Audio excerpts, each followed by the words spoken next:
ಮದ್ದೂರಿನತ್ತ ಮಾಜಿ CM S M Krishna ಪಾರ್ಥಿವ. ಮದ್ದೂರಿನ ಸೋಮನಹಳ್ಳಿಯಲ್ಲಿ ಕೃಷ್ಣ ಅಂತ್ಯ ಸಂಸ್ಕಾರ. ತೆರೆದ ವಾಹನದಲ್ಲಿ ಎಸ್ಎಂ ಕೃಷ್ಣ ಪಾರ್ಥಿವ ಮೆರವಣಿಗೆ ಆರಂಭ ಆಗ್ತಾ ಇದೆ. ಸದಾಶಿವನಗರ ನಿವಾಸದಿಂದ ಅಂತಿಮ ಯಾತ್ರೆ ಆರಂಭ. ಪುಷ್ಪಗಳಿಂದ ಅಲಂಕರಿಸಿದ ತೆರೆದ ವಾಹನದಲ್ಲಿ ಸೋಮನಹಳ್ಳಿ ಗ್ರಾಮದತ್ತ ಕೃಷ್ಣ ಪಾರ್ಥಿವ ಹೊರಟಿದೆ. ಕೆಲವೇ ಕ್ಷಣಗಳಲ್ಲಿ ಸೋಮನಹಳ್ಳಿಗೆ ಪಾರ್ಥಿವ ತೆಗೆದುಕೊಂಡು ಹೊರಡ್ತಾರೆ. ಅಂತ್ಯಕ್ರಿಯೆಗೆ ಸೋಮನಹಳ್ಳಿಯಲ್ಲಿ ಸಿದ್ಧತೆ ಮಾಡಿಕೊಳ್ಳಲಾಗಿದೆ. ಕಾಫಿ ಡೇ ಆವರಣದಲ್ಲಿ ಅಂತ್ಯಕ್ರಿಯೆ ನೆರವೇರುತ್ತೆ.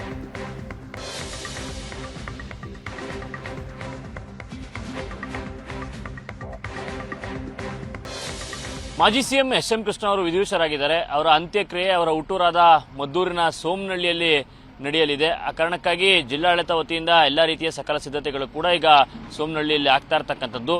ಸೋಮನಹಳ್ಳಿಯ ಕಾಫಿ ಡೇ ಆವರಣದಲ್ಲಿ ಜಿಲ್ಲಾಡಳಿತದ ವತಿಯಿಂದ ಅಂತ್ಯಕ್ರಿಯೆಗೆ ಬೇಕಾದಂತಹ ಸಕಲ ಸಿದ್ಧತೆಗಳು ಕೂಡ ಈಗ ಆಗಿರ್ತಕ್ಕಂಥದ್ದು. ಅಂದರೆ ಈ ಕಾಫಿ ಡೇ ಜಾಗ ಎಸ್ಎಂ ಕೃಷ್ಣ ಅವರ ನೆಚ್ಚಿನ ಜಾಗ. ಆ ಕಾರಣಕ್ಕಾಗಿ ಇಲ್ಲೇ ಅವರ ಅಂತ್ಯಕ್ರಿಯೆ ನಡೆಸಬೇಕು ಅನ್ನುವಂಥದ್ದು ಅವರ ಕುಟುಂಬಸ್ಥರ ಬಯಕೆಯಾಗಿತ್ತು. ಆ ನಿಟ್ಟಿನಲ್ಲಿ ಎಲ್ಲ ರೀತಿಯ ಸಿದ್ಧತೆಗಳು ಕೂಡ ಅಂತಿಮ ಹಂತದ ತಯಾರಿಗಳು ಕೂಡ ಈ ಜಾಗದಲ್ಲಿ ಆಗ್ತಾ ಇರ್ತಕ್ಕಂಥದ್ದು. ಅಂದರೆ ನೀವು ನೋಡ್ತಾ ಇರ್ತಕ್ಕಂತಹ ಕಾಫಿ ಡೇ ಆವರಣ ಏನಿದೆ, ಇದು ಒಂದು ಒಟ್ಟಾರೆ 2.5 ಎಕರೆಯ ಆವರಣ. ಈ 2.5 ಎಕರೆ ಆವರಣದಲ್ಲಿ ಇದೇ ಜಾಗದಲ್ಲಿ ಅವರ ಅಂತಿಮ ವಿಧಿವಿಧಾನಗಳು ಕೂಡ ನಡೆಯುವಂಥದ್ದು. ಇಲ್ಲಿ ಸಿಮೆಂಟ್ ಇಟ್ಟಿಗೆಯ ಒಂದು ಮಂಟಪವೊಂದನ್ನು ನೀವು ಗಮನಿಸ್ತಾ ಇದ್ದೀರಿ. ಇದೇ ಮಂಟಪದ ಮೇಲೆ ಅವರ ಚಿತೆಯ ಸ್ಪರ್ಶ, ಅಗ್ನಿಸ್ಪರ್ಶ ಕೂಡ ಆಗುವಂಥದ್ದು. ಅವರ ಕುಟುಂಬಸ್ಥರಿಂದ ಅಂತಿಮ ವಿಧಿವಿಧಾನಗಳು ಕೂಡ ನೆರವೇರುತ್ತೆ. ಇನ್ನು ಕಾಫಿ ಡೇಯ ಒಳಾಂಗಣ ಏನು ದೃಶ್ಯಗಳನ್ನು ನೀವು ಗಮನಿಸ್ತಾ ಇದ್ದೀರಿ, ಆ ಜನ್ಮನ್ ಟೆಂಟ್ ಹಾಕಿ ಆಸನಗಳ ವ್ಯವಸ್ಥೆಯನ್ನು ಕೂಡ ಮಾಡಿಕೊಳ್ಳಲಾಗಿದೆ. ಅಲ್ಲಿ ಎಸ್ಎಂ ಕೃಷ್ಣ ಅವರ ಕುಟುಂಬ ವರ್ಗದವರು ಅಲ್ಲಿ ಕೂರ್ತಾರೆ. ಅಲ್ಲಿ ಕುಳಿತು ಅವರ ಅಂತಿಮ ವಿಧಿವಿಧಾನದಲ್ಲಿ ಭಾಗಿಯಾಗುವಂಥದ್ದು, ಅವರ ಅಂತಿಮ ವಿಧಿವಿಧಾನವನ್ನು ದರ್ಶನವನ್ನು ಕೂಡ ಮಾಡುವಂಥದ್ದು. ಇನ್ನು ಮತ್ತೊಂದು ಕಡೆ ಈ ಆವರಣ ಪೂರ್ತಿ ಜರ್ಮನ್ ಟೆಂಟ್ ವ್ಯವಸ್ಥೆಯನ್ನು ಮಾಡಲಾಗಿರ್ತಕ್ಕಂಥದ್ದು. ಸಂಪೂರ್ಣವಾಗಿ ಬ್ಯಾರಿಕೇಡ್ಗಳನ್ನು ಅಳವಡಿಸಿ ಜರ್ಮನ್ ಟೆಂಟ್ ವ್ಯವಸ್ಥೆಗಳನ್ನು ಕೂಡ ಮಾಡಿಕೊಳ್ಳಲಾಗಿರ್ತಕ್ಕಂಥದ್ದು. ಅಂದರೆ ಇಲ್ಲಿ ಚಿತೆಗೆ ಅಗ್ನಿಸ್ಪರ್ಶ ನಡೆಯುವಂಥ ಸಂದರ್ಭದಲ್ಲಿ ಅಂತಿಮ ವಿಧಿವಿಧಾನಗಳೇನು ವೈದಿಕರ ತಂಡದಿಂದ ನೆರವೇರುತ್ತೆ. ಶ್ರೀಗಂಧದ ಕಟ್ಟಿಗೆಗಳಿಂದ ಎಸ್ಎಂ ಕೃಷ್ಣ ಅವರ ಪಾರ್ಥಿವ ಶರೀರವನ್ನು ಸುಡಲಾಗುತ್ತೆ. ಅಂತಿಮ ಕಾರ್ಯವನ್ನು ನೋಡಲಿಕ್ಕೆ, ದರ್ಶನವನ್ನು ಮಾಡಲಿಕ್ಕೆ ಏನು ರಾಜಕೀಯ ಗಣ್ಯರುಗಳು ಬರ್ತಾರೆ, VVIPಗಳು ಬರ್ತಾರೆ. ಅವರು ಕೂರ್ಲಿಕ್ಕೆ ಇಲ್ಲಿ ಆಸನದ ವ್ಯವಸ್ಥೆಗಳನ್ನು ಕೂಡ ಇದೀಗ ಮಾಡಿಕೊಳ್ಳಲಾಗಿರ್ತಕ್ಕಂಥದ್ದು. ಅದೇ ರೀತಿಯಾಗಿ ಇವತ್ತು ಬೆಳಿಗ್ಗೆ 8 ಗಂಟೆಯ ನಂತರದಲ್ಲಿ ಬೆಂಗಳೂರಿನ ಸದಾಶಿವನಗರದಿಂದ ಅವರ ಪಾರ್ಥಿವ ಶರೀರ ಹುಟ್ಟೂರು ಸೋಮನಹಳ್ಳಿಗೆ ಬರುವಂಥದ್ದು. ಆವಾಗ ಇಲ್ಲೂ ಕೂಡ ಹುಟ್ಟೂರಿನಲ್ಲೂ ಕೂಡ ಸಾರ್ವಜನಿಕರ ದರ್ಶನಕ್ಕೆ ವ್ಯವಸ್ಥೆಯನ್ನು ಕೂಡ ಮಾಡಿಕೊಳ್ಳಲಾಗಿದೆ. 10 ಗಂಟೆಯ ನಂತರದಿಂದ ಮಧ್ಯಾಹ್ನ 3 ಗಂಟೆವರೆಗೂ ಕೂಡ ಸಾರ್ವಜನಿಕರ ದರ್ಶನದ ವ್ಯವಸ್ಥೆಯನ್ನು ಕೂಡ ಮಾಡಿಕೊಟ್ಟಿರ್ತಕ್ಕಂಥದ್ದು. ಅಲ್ಲಿ ಅವಕಾಶಗಳು ಕೂಡ ದರ್ಶನ ಮಾಡಲಿಕ್ಕೆ ಸಿಗುತ್ತೆ. ಆ ಕಾರಣಕ್ಕಾಗಿ ಬ್ಯಾರಿಕೇಡ್ಗಳನ್ನು ಅಳವಡಿಸಿ ಸಾರ್ವಜನಿಕರಿಗೂ ಕೂಡ ದರ್ಶನ ಸಿಗುವಂತೆ ಎಲ್ಲ ರೀತಿಯ ವ್ಯವಸ್ಥೆಗಳನ್ನು ನಾವಿಲ್ಲಿ ಮಾಡಿರೋದನ್ನು ಕೂಡ ನಾವಿಲ್ಲಿ ಗಮನಿಸಬಹುದಾಗಿರ್ತಕ್ಕಂಥದ್ದು.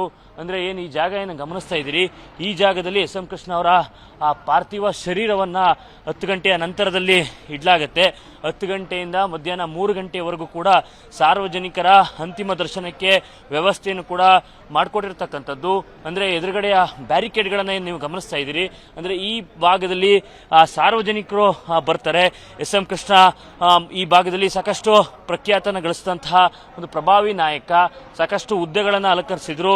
ದೊಡ್ಡ ಸ್ಥಾನದಲ್ಲಿ ಇದ್ರೂ ಕೂಡ ಹುಟ್ಟಿನ ಪ್ರೀತಿಯನ್ನು ಮರೆತಿರಲಿಲ್ಲ. ಆ ಕಾರಣಕ್ಕಾಗಿ ಅಪಾರ ಸಂಖ್ಯೆಯಲ್ಲಿ ಅವರ ಅಂತಿಮ ದರ್ಶನಕ್ಕೆ ಅಭಿಮಾನಿಗಳು, ಅವರ ಸ್ನೇಹಿತರ ಬಳಗ ಎಲ್ಲವೂ ಸಾರ್ವಜನಿಕರು ಬರುವಂಥ ಸಾಧ್ಯತೆ ಹಿನ್ನೆಲೆಯಲ್ಲಿ ಒಂದು ದೊಡ್ಡದಾದಂಥ ಬ್ಯಾರಿಕೇಡ್ಗಳನ್ನು ಅಳವಡಿಸಲಾಗಿದೆ. ಸರತಿ ಸಾಲಿನಲ್ಲಿ ಬರುವಂತಹ ಸಾರ್ವಜನಿಕರು ಅವರ ಪಾರ್ಥಿವ ಶರೀರವನ್ನು ದರ್ಶನ ಮಾಡಿಕೊಂಡು ಸಾಕ್ತಾರೆ. ಅದೇ ರೀತಿಯಾಗಿ ನಮ್ಮ ಬಲಭಾಗಕ್ಕೆ VVIPಗಳು ಬರುವಂತಹ ಸಾಧ್ಯತೆಗಳು ಕೂಡ ಜಾಸ್ತಿ ಇರೋದ್ರಿಂದ ಆ ರಾಜಕೀಯ ಅವರ ಸ್ನೇಹಿತರುಗಳು ಬರುವಂಥದ್ದು, ಅವರ ಸಚಿವ ಸಂಪುಟದಲ್ಲಿ ಕೆಲಸ ಮಾಡಿದಂಥ ಪ್ರಮುಖ ಗಣ್ಯರಿರ್ಬೋದು ಸೇರಿದಂತೆ ನೂರಾರು ಸಂಖ್ಯೆಯಲ್ಲಿ, ಸಾವಿರಾರು ಸಂಖ್ಯೆಯಲ್ಲಿ VVIPಗಳು ಬರೋದ್ರಿಂದ VVIP ಗ್ಯಾಲರಿಯನ್ನು ಕೂಡ ಈಗಾಗಲೇ ಮಾಡಿಕೊಟ್ಟಿರ್ತಕ್ಕಂಥದ್ದು. VVIPಗಳು ಈ ಮಾರ್ಗವಾಗಿ ಬಂದು ಎಸ್ಎಂ ಕೃಷ್ಣ ಅವರ ಪಾರ್ಥಿವ ಶರೀರದ ಅಂತಿಮ ದರ್ಶನವನ್ನು ಮಾಡ್ತಾರೆ. ಬಹಳ ಅಚ್ಚುಕಟ್ಟಾಗಿ ವ್ಯವಸ್ಥಿತವಾದಂತಹ ಸಿದ್ಧತೆಗಳು ಅವರ ಅಂತ್ಯಕ್ರಿಯೆ ಸಮಯದಲ್ಲಿ ಆಗ್ತಾ ಇರ್ತಕ್ಕಂಥದ್ದು. ಅಂದರೆ ಕೆಲವೇ ಕ್ಷಣಗಳ ದಿನಗಳಲ್ಲಿ ಬೆಂಗಳೂರು ಸದಾಶಿವನಗರದಿಂದ SM ಕೃಷ್ಣ ಅವರ ಪಾರ್ಥಿವ ಶರೀರ ಹುಟ್ಟೂರು ಸೋಮನಹಳ್ಳಿಗೆ ಬರುತ್ತೆ. ಇಲ್ಲಿ ಬೆಳಿಗ್ಗೆ 8 ಗಂಟೆಯಿಂದ ಬೆಳಿಗ್ಗೆ 10 ಗಂಟೆಯಿಂದ ಮಧ್ಯಾಹ್ನ 3 ಗಂಟೆವರೆಗೂ ಕೂಡ ಸಾರ್ವಜನಿಕರ ಅಂತಿಮ ದರ್ಶನಕ್ಕೆ ಎಲ್ಲ ರೀತಿಯ ವ್ಯವಸ್ಥೆಯನ್ನು ಕೂಡ ಮಾಡಿಕೊಳ್ಳಲಾಗಿರ್ತಕ್ಕಂಥದ್ದು. ಮಧ್ಯಾಹ್ನ 3 ಗಂಟೆಯಿಂದ ಸಂಜೆ 5 ಗಂಟೆ ಒಳಗೆ ನಡೆಯುವಂತಹ ಅಂತಿಮ ವಿಧಿವಿಧಾನದ ಬಳಿಕ ಅವರ ಚಿತೆಗೆ ಅಗ್ನಿಸ್ಪರ್ಶವೂ ಕೂಡ ಆಗುತ್ತೆ. ಆ ಮೂಲಕ ಎಲ್ಲ ರೀತಿಯ ಅಂತಿಮ ಸಂಸ್ಕಾರ ಇಲ್ಲಿ ನೆರವೇರುವಂಥದ್ದು. ಕ್ಯಾಮ್ರಾ ಪರ್ಸನ್ ಮಹೇಶ್ ಜೊತೆ ನಂದನ್ ರಾಮಕೃಷ್ಣ, ಏಷ್ಯಾನೆಟ್ ಸೋಮನಹಳ್ಳಿ.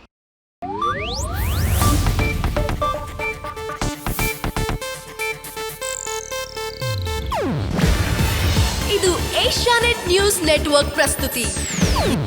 ನೀವು ನೋಡ್ತಿದ್ದೀರಾ ಏಷ್ಯಾನೆಟ್ ಸುವರ್ಣ ನ್ಯೂಸ್.